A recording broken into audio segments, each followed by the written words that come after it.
Hello guys, welcome to my YouTube channel. तो आज हम पढ़ेंगे प्राचीन भारत। जो इतिहास होता है ये हर कॉम्पिटिटिव एग्जाम में पूछे जाते हैं इसके प्रश्न, और आज से हम प्राचीन भारत की स्टार्ट करेंगे, तो प्लीज़ सपोर्ट मी। तो इसमें जो सारे क्वेश्चन जो मैंने जो नोट्स लिखे हैं मैंने 2-3 किताबों से मिलकर बनाए हैं, और ये सब फैक्ट वाइज हैं। तो चलिए स्टार्ट करते हैं। तो सबसे पहले जो इतिहास का जनक ये कहा जाता है हेरोडोटस को।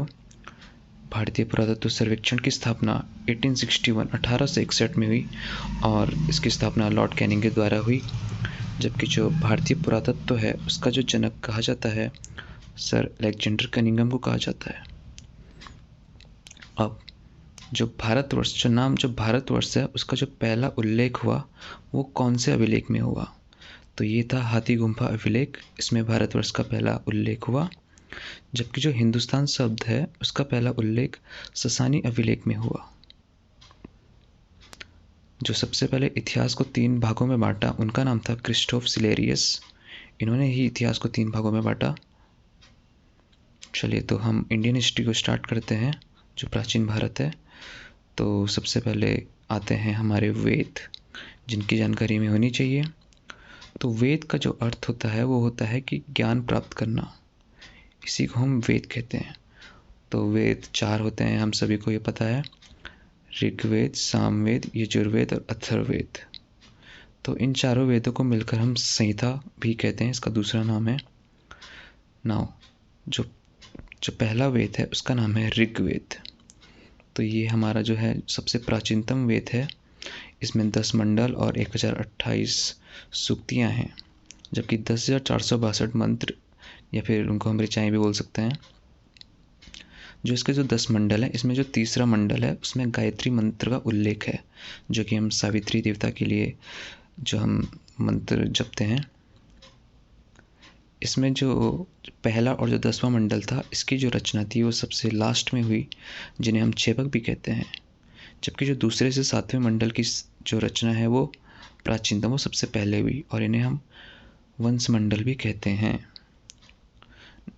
अब ऋग्वेद का पाठ करने वाले ऋषि को हम होत्र कहते हैं। तो ऋग्वेद बेसिकली क्या है, एक मंत्रों का संग्रह है। इस जो ऋग्वेद है इससे हमें जो आर्य थे उनकी जो राजनीतिक प्रणाली, उनका इतिहास और जो ईश्वर की महिमा, इन तीनों की जानकारी हमें काफ़ी मिलती है। तो इसमें जो 10 मंडल है इनसे कुछ क्वेश्चन आ सकते हैं जो हमने कुछ ऊपर डिस्कस किए। तो आगे ये भी जो 8वां मंडल है उसकी जो हस्तलिखित ऋचाएँ हैं उनको हम खिल कहते हैं। जबकि आपने सुना होगा कि 4 वर्ण, ब्राह्मण, क्षत्रिय, वैश्य, शूद्र, इन जो 4 वर्ण हैं इनका जो जिक्र किया गया है वो 10वें मंडल में किया गया है। ठीक है। और जो 9वां मंडल है इसमें सोम देवता उनको समर्पित है, उनका उल्लेख इसमें है। प्लस जो दशराज्य युद्ध था जो आर्य और अनार्यों के बीच हुआ था, जिसमें जो आर्यों के जो फेमस भरत कबीले के शासक थे सुदास, उनकी जीत हुई थी, उसका उल्लेख भी ऋग्वेद में ही है।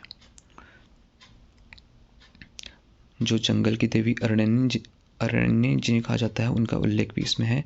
साथ में लोपामुद्रा, घोषा, ये सरस्वती नदी, जो ऋग्वेद में जो उल्लेखित सरस्वती नदी है ये सबसे पवित्र नदी मानी गई है। और जो 10वां मंडल है उसमें गंगा का 1 बार और यमुना का 3 बार वर्णन हुआ है।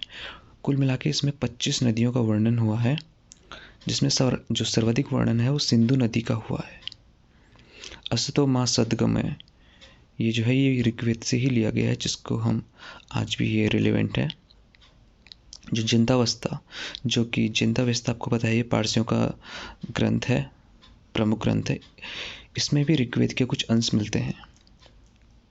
वामन अवतार के 3 पगों का जो आख्यान है उसका जो सबसे पुराना स्रोत है वो भी ऋग्वेद ही है।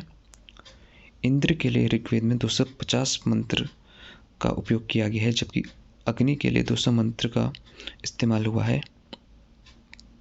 जो हमारा वैदिक साहित्य है उसमें ऋग्वेद के बाद शतपथ ब्राह्मण का स्थान है। तो फ्रेंड्स, ये हुई हमारे ऋग्वेद की बात। अगले पार्ट में हम जानेंगे जो बाकी के 3 वेद हैं उनके बारे में। तो अगर आपको वीडियो पसंद आई या फिर आप थोड़ा रिकमेंड करना चाहते हैं कुछ तो प्लीज़ ज़रूर कमेंट कीजिए कि मैं कैसे सुधारूँ। मीन्स ये मेरी पहली वीडियो है, तो आगे मैं ज़रूर ट्राई करूँगा अपनी गलतियों को सुधारने की। Thank you.